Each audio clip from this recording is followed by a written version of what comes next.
आप सभी को जय मसीह की। मेरा नाम है अंकित और होरेब विजडम वेडनेसडे के इस फ्रेश एपिसोड में आप सभी का मैं स्वागत करता हूं और आप सभी का एक छोटा सा रिक्वेस्ट देना चाहता हूं कि आप सभी इस वीडियो को लाइक शेयर सब्सक्राइब करना बिल्कुल मत भूलिएगा। खासकर शेयर करने के लिए बिल्कुल भी मत भूलिएगा। जितने भी आपके व्हाट्सएप ग्रुप है, जितने भी आपके पहचान के हैं, प्लीज़ इस वीडियो को शेयर करिए ताकि परमेश्वर का वचन आपके लोगों तक, आपके पहचाने वाले लोगों तक, मैक्सिमम लोगों तक पहुंचने पाए।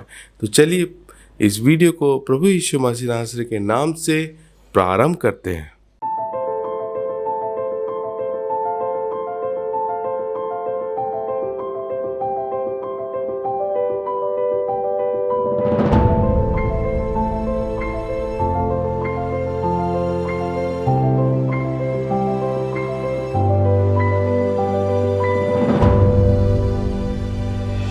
सबसे ज़्यादा बुद्धि की बात हमें नीति वचन से देखने के लिए मिलती है। तो मैं नीति वचन के बारे में थोड़ी सी बात बताना चाहता हूँ कि नीति वचन को सुलेमान राजा ने लिखा था, जो दाऊद राजा का पुत्र था, और परमेश्वर ने उसे दर्शन देकर पूछा कि तुझे क्या चाहिए। सुलेमान राजा ने तब बुद्धि को मांगा और परमेश्वर उससे प्रसन्न हुआ। उसने कहा, तूने धन दौलत को नहीं परंतु बुद्धि को मांगा, इसलिए मैं तुझे धन दौलत भी दूंगा साथ में। तो इस स्टोरी से हमको ये सीखने के लिए मिलता है कि बुद्धि का जो महत्व करता है, बुद्धि पाने की जो कोशिश करता है, उसको धन दौलत भी प्राप्त होता है। आज का टॉपिक है वक्त रहते बुद्धि को प्राप्त कर लो।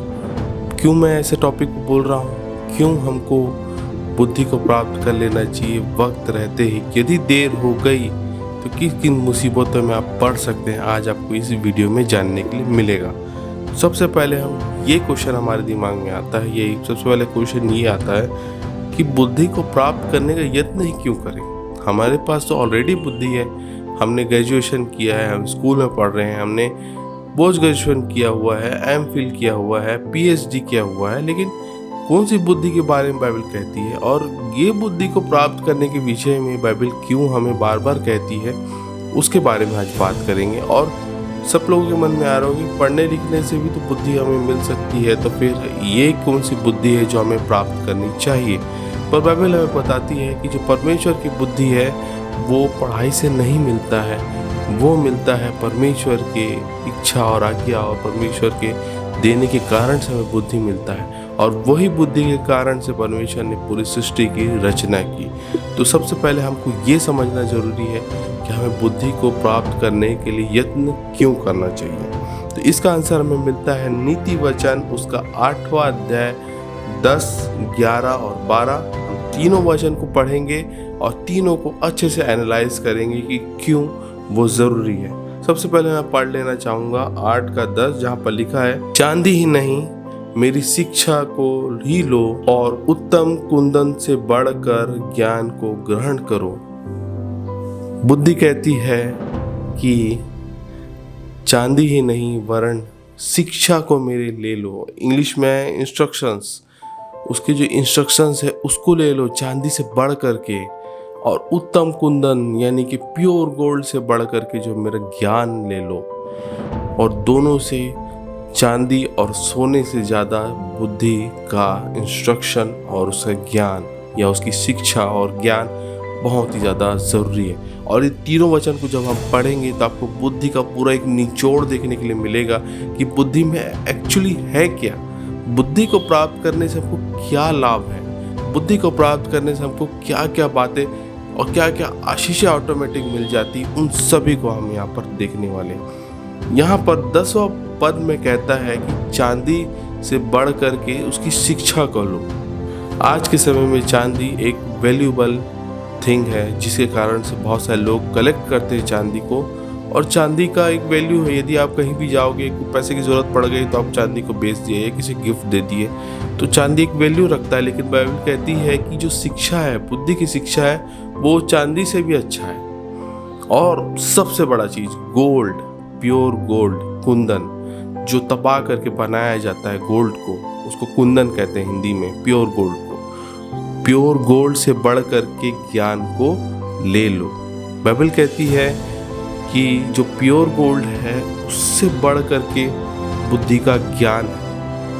अब बहुत सारे लोग कहेंगे कि ये क्या बात है बाइबल जो हमें कहती है। बहुत सारे लोग इसको पढ़ करके निकल जाते हैं, लेकिन बाइबल हमें बताती है कि जो गोल्ड है आज के समय में पूरी जीडीपी, पूरे देश की जीडीपी या पूरे देश की करेंसी का जो वैल्यू है कहीं ना कहीं गोल्ड से इफेक्ट होता है। गोल्ड का दाम ऊपर नीचे होता है तो कहीं ना कहीं शेयर मार्केट ऊपर नीचे होता है, और गोल्ड के कारण से ही बहुत सारी इकोनॉमिक चीज़ें होती हैं। और यदि आपके पास गोल्ड है तो आपके पास एक तरीके का धन है, जो कहीं भी जाइए आप सेल कर दीजिए या फिर उसको गिरवी रख दीजिए, आपको पैसे की ज़रूरत है, तुरंत वो गोल्ड मिल जाता है, तुरंत वो पैसे मिल जाते हैं और आपको किसी प्रकार से कोई समस्या आती ही नहीं। आज के समय में गोल्ड कितना वैल्यूएबल मटेरियल है, कितना वैल्यूएबल है, लेकिन उससे भी ज़्यादा वैल्यूएबल बुद्धि का ज्ञान है, जो दिखाई नहीं देता, जो किसी की समझ में नहीं पड़ता।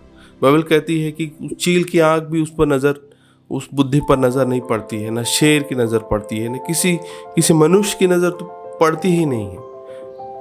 यदि गोल्ड और बुद्धि को चुनाव करने का कोई मौका मिले तो हम में से बहुत सारे लोग गोल्ड को चुनेंगे, क्योंकि वो दिखता है और उसका वैल्यू भी है। आज यदि वो 1 किलो सोना 40 लाख रुपए का है तो 10 साल बाद हो सकता है उसका कीमत 70 से 80 लाख रुपए हो जाए। 1 किलो सोने की कीमत इतनी ज़्यादा बढ़ सकती है। लेकिन बाइबल कहती है कि ज्ञान जो है वो उत्तम गोल्ड या प्योर गोल्ड या कुंदन से बढ़ करके भी होता है, क्योंकि जो प्योर गोल्ड होता है उसका रेट नॉर्मल गोल्ड से थोड़ा सा ज़्यादा होता है, क्योंकि उसमें कोई भी प्रकार की कोई भी इम्प्योरिटी नहीं होती, वो प्योर होता है। और बाइबल हमें बताती है कि जब ऐसे चीज़ों के विषय में जब हम सोचते हैं और उसको पाने के लिए हम कितनी मेहनत करते हैं, पैसे कमाते हैं, पैसे जोड़ते हैं और धीरे धीरे करके 1 ग्राम 2 ग्राम गोल्ड खरीदते हैं। आज के समय में तो ऑनलाइन में डिजिटल गोल्ड आप ले सकते हो, लेकिन बाइबल हमें बताती है कि गोल्ड से बढ़ करके बाइबल हमें सिखाती है कि हमें बुद्धि को लेना चाहिए, और बुद्धि हमें उससे ज़्यादा कीमत दे सकती है। लेकिन हम में से बहुत सारे लोगों के पास बुद्धि का कोई वैल्यू ही नहीं है, उनको सिखाया ही नहीं गया है। बुद्धि को प्राप्त करना प्योर गोल्ड या उत्तम कुंदन से भी उत्तम है। और 11वां वचन जो मैं पढ़ना चाहूँगा, 11वां में लिखा है, क्योंकि बुद्धि मूंगे से भी अच्छी है और सारी मन भाव वस्तु भी उसके तुल्य नहीं है। इंग्लिश में आया है कि जो बुद्धि है वो बहुत सारे प्रेशियस थिंग्स से भी बेटर है। प्रेशियस थिंग्स, आप दुनिया की कोई भी प्रेशियस थिंग्स को आप इमेजिन कर लो, चाहे वो बहुत ही सुंदर सा, चाहे वो डायमंड ही क्यों ना हो, प्रेशियस थिंग्स से भी क्या है, बुद्धि अनमोल है, अच्छी है। बाइबल कहती है अच्छी है। इंग्लिश में लिखा और wisdom is better than all the most precious things, उससे भी उत्तम है। दुनिया की कोई भी प्रेशियस थिंग हो, दुनिया की सबसे महंगी कार क्यों ना हो, उससे भी प्रेशियस थिंग बुद्धि है। और आगे लिखता है और सारी मन भाव वस्तु में कोई भी उसके तुल्य नहीं है। इंग्लिश में लिखा है whatsoever many desired cannot be compared to, किसी भी चीज से आप उसकी तुलना ही नहीं कर सकते बुद्धि की। बुद्धि ऐसा है कि जितने भी प्रेशियस थिंग्स हैं उनसे भी अच्छा है, और जितने भी दुनिया में जितने भी चीज़ें आज आप अपने आंखों से देखते हो, चाहे उसको महसूस करते हो, उनसे आप कंपेयर ही नहीं कर सकते। चाहे सबसे महंगी कार हो, चाहे लग्जरी फ्लैट्स हो, चाहे वो लग्जरी रिजॉर्ट हो, चाहे लग्जरी सेवा हो या लग्जरी थिंग्स हो, उन सब को आप एक साइड रख लो और वो भी बुद्धि से कंपेयर आप उसको कर ही नहीं सकते। बुद्धि वो चीज़ है। और दुनिया की सबसे कीमती चीज़ पर किसी की नज़र आज तक पड़ी ही नहीं। हमको बताया ही नहीं गया बुद्धि का मूल्य क्या है, हमको कभी सिखाया ही नहीं गया कि बुद्धि का मूल्य क्या है। और आज हम सीखना चाहते हैं, हम जानना चाहते हैं कि बुद्धि का मूल्य क्या है, तो आप इस वीडियो से आप जान सकते हैं। और यदि आपको और भी पढ़ना है तो आप पूरा अध्याय आप पढ़ सकते हैं। 8वां अध्याय में पूरी बुद्धि की प्रशंसा के विषय में लिखा है, उसको आप डीप एनालाइज कर सकते हो और बुद्धि आपको बताएगी कि करना है और क्या नहीं करना है।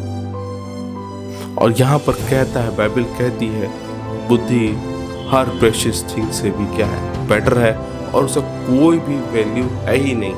उसका कोई भी वैल्यू है ही नहीं, उसका वैल्यू आप कर ही नहीं सकते, क्योंकि दुनिया की सब वस्तुओं का एक मूल्य कर रख लो आप, दुनिया की सारी चीज़ों का, और उसके बाद बुद्धि को एक साइड रखोगे, फिर भी वो मैच नहीं कर पाएगा, क्योंकि उसकी वैल्यू को कंपेयर किया ही नहीं जा सकता। और 12वां वचन जो बहुत ही ज़्यादा महत्वपूर्ण है, वहाँ पर लिखता है, मैं जो बुद्धि हूँ सो चतुराई में वास करती हूँ और ज्ञान और विवेक को प्राप्त करती हूँ।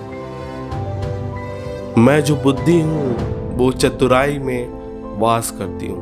बुद्धि चतुराई में वास करती है। यदि आपके पास बुद्धि है तो आपके पास चतुराई भी आ जाएगा, और आपके पास अगर बुद्धि है तो आप विवेक और ज्ञान को भी प्राप्त करोगे। बुद्धि ज्ञान और विवेक को प्राप्त करती है। आपके पास हो सकता है, हम सबके पास आज बुद्धि की कमी है। आज सबको हमको परमेश्वर से मांगना चाहिए, क्योंकि बाइबल का वचन कहता है कि बुद्धि को मांगो, वो तुम्हें बिना उलाने देगा। और ये वचन आपने पढ़ा है तो आप इस वचन से जान सकते हो कि बुद्धि का कितना महत्व है, कितनी कीमती चीज़ है बुद्धि, और जिसको हम पाने का यत्न भी नहीं करते, जिसको पाने के लिए हम थोड़ा सा भी मेहनत भी नहीं करना चाहते, और हम सोचते हैं कि परमेश्वर ने तो हमको बुद्धि ज्ञान दिया हुआ है, ऑलरेडी दिया हुआ है, ऐसा हम सोचते हैं।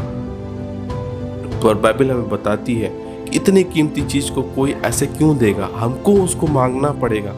वो देने के लिए तैयार है, लेकिन आप क्या मांगने के लिए तैयार हैं? क्या आप उसको पाने के लिए तैयार हैं? क्या उसके लिए आप मेहनत करने के लिए तैयार हैं? तो परमेश्वर आपको देने के लिए भी तैयार रहेगा।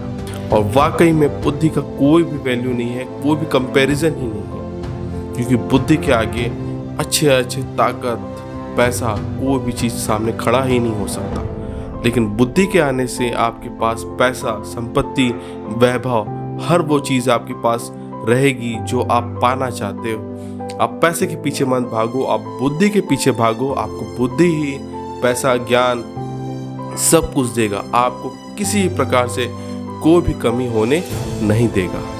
अब हम जो है अपने अंतिम पड़ाव पर चलते हैं, और हम यहाँ पर सेकंड क्वेश्चन की ओर जाते हैं। और सेकंड क्वेश्चन ये है कि बुद्धि को प्राप्त नहीं करेंगे तो क्या नुकसान होगा?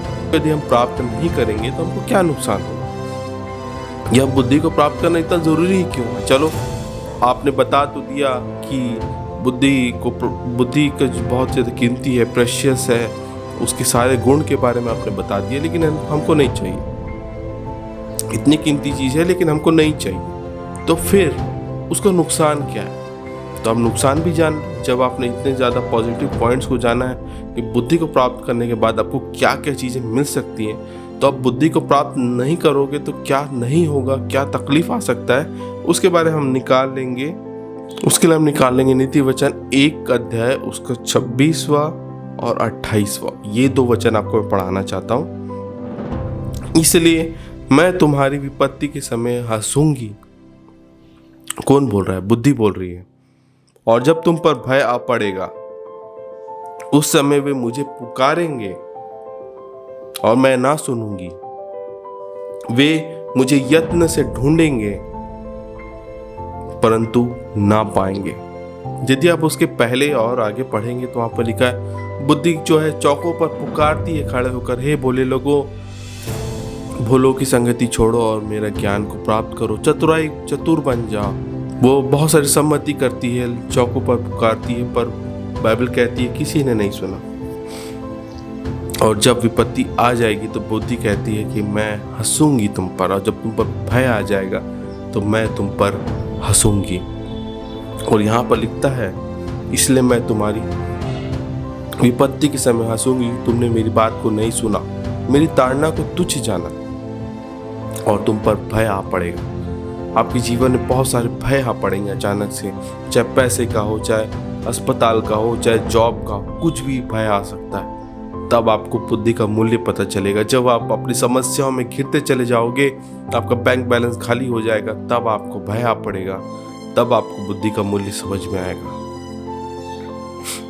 यदि आपने अभी तक उस समस्याओं को अभी तक देखा नहीं है तो मैं आपसे रिक्वेस्ट करता हूँ कि आप सभी लोग उस समस्या को आने से पहले ही बुद्धि को प्राप्त कर लीजिए। और 28 में बहुत ही इंपॉर्टेंट बात लिखा हुआ है। उस समय वो मुझे पुकारेंगे, बुद्धि को पुकारेंगे। कब पुकारेंगे? जब विपत्ति आएगी और भय आ जाएगा तो लोग मुझे पुकारेंगे, बुद्धि कहती है। बुद्धि को पुकारेंगे, कैसी बात लिखा हुआ? समस्या आ पड़ी है, विपत्ति आ पड़ी है, भय आ पड़ा है और बाइबल कहती है उस समय लोग बुद्धि को पुकारेंगे। समस्या आने के बाद हमको रियलाइज होता है कि बुद्धि की कितनी हमको जरूरत है। समस्या आने के बाद, भय आने के बाद हमको रियलाइज होता है कि बुद्धि के बिना हम कुछ भी नहीं है, हमको कोई रास्ता मिल ही नहीं रहा है, सब रास्ते बंद हो गए। इस प्रकार से हमारा जब जीवन हो जाता है तो हम बुद्धि को पुकारते हैं, कोई रास्ता मिल जाए, एक रास्ता मिल जाए, कैसे हम इसको टैकल करें। हमारे पैसा मांगने वाला हमारे बीच में आकर हमको परेशान कर रहा है, उससे कैसे हम पीछे छोड़ाएं, पैसे का बंदोबस्त हम कैसे करें। इस प्रकार की अनेकों लाखों समस्याएं आपके जीवन में आ सकती हैं और तब आपको रियलाइज होगा कि बुद्धि कितनी ज़्यादा ज़रूरी है। ना सोना, ना चांदी, ना पैसा, कोई भी चीज़ बुद्धि को कंपेयर नहीं कर सकता, बुद्धि को बीट नहीं कर सकता, बुद्धि के ओवर नहीं जा सकता, बुद्धि के वैल्यू को कम नहीं कर सकता, लेकिन उन सबसे बढ़कर बुद्धि है। और यदि आपने बुद्धि के महत्व को थोड़ा सा भी समझा है तो आज ही परमेश्वर के सामने झुक जाइए और परमेश्वर के सामने मांगिए कि प्रभु मुझे बुद्धि दे, मुझे ज्ञान दे, क्योंकि बुद्धि और ज्ञान के बिना हमारा जीवन एक ऐसी जीवन होगा कि हमको कोई भी रास्ता समझ ही नहीं आएगा, हमारे पास विवेक नहीं होगा, हम किसी प्रकार से कोई डिसीजन ले ही नहीं पाएंगे और हम बहुत ज़्यादा नुकसान में फंसते चले जाएंगे। यदि आपको ये वीडियो अच्छा लगा हो और आपको बुद्धि का मूल्य थोड़ा भी समझ में आया हो, प्लीज़ इस वीडियो को लाइक, शेयर और सब्सक्राइब कर लीजिए। नेक्स्ट वीडियो में हम जो है और भी बातों को बात करेंगे। यदि आपको मेरी कब आवाज़ से थोड़ी परेशानी हो रही होगी तो प्लीज़ इग्नोर करिएगा, क्योंकि गला थोड़ा मेरा बैठा हुआ है। लेकिन परमेश्वर का वचन बनाना, परमेश्वर के वचन को आप तक पहुँचाना भी बहुत ही ज़्यादा ज़रूरी है, चाहे मेरा गला ठीक हो चाहे ना हो। लेकिन मेरा कर्तव्य है कि आप सभी तक ऐसे ही वचन को पहुंचाते रहो ताकि सभी लोग परमेश्वर के वचन का महत्व कर सके और आप सभी लोग अपने जीवन को उस बातों को रियलाइज कर सके जो हमको बाइबल हमें सिखाती है और आने वाले खतरों से हमें बचाने के लिए चेतावनी भी देती है। यदि आपको अच्छा लगा हो ये वीडियो तो प्लीज़ लाइक, शेयर, सब्सक्राइब कर ही लीजिएगा। तो मैं मिलूंगा आपसे किसी और वीडियो में परमेश्वर के वचन के साथ। तब तक के लिए आप सभी को जय मसीह की।